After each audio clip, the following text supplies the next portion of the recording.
I wanted to get your perspective from a public sector budgeting expert point of view on, how do we distinguish between spending money on things that are long-term investments and things that could just turn out to be short-term pork barrel?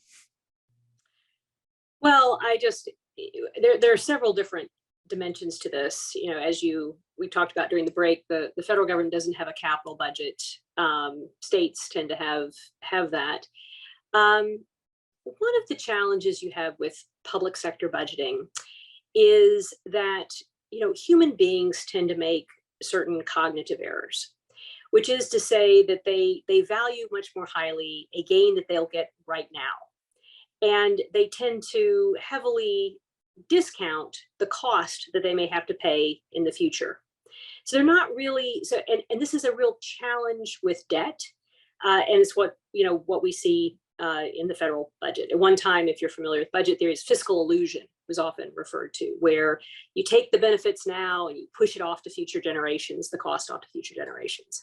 But I think behavioral economists have started to point out that there's some very human aspects. We all do this in ways that are sometimes subtle and sometimes not, whether you're taking out a balloon mortgage or, there are many different times when we as human beings make this error.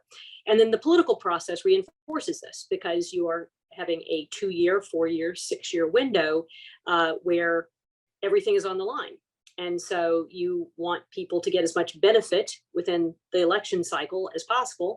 And those costs are pushed out into the out years. So this creates some real challenges. At the state level, one of the problems with this, because they're having to balance on an annual basis, is that they actually tend to really underfund capital investment. They really underfund long-term investments. And it's an odd distortion that happens when they face a fiscal challenge. The first thing that often will get cut are some of those,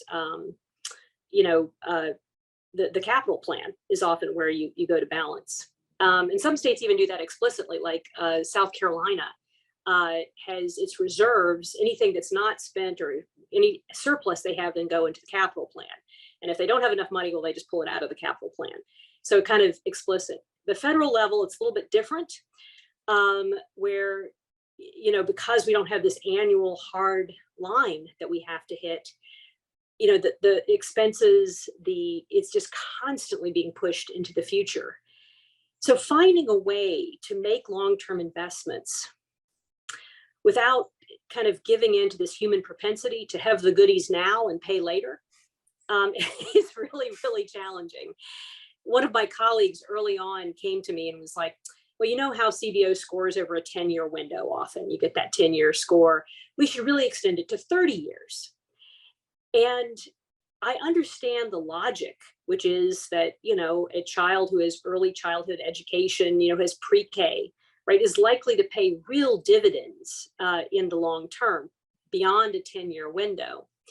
But the problem with that is it really intersects with this behavioral challenge that we have, which is that who the hell knows what's going to happen in 30 years? Who knows what's even going to happen in 10 years? I am happy to pay whatever you want in 30 years. I'll be, flying with the angels, at that point. That's right. Yeah. My grandmother always used to say.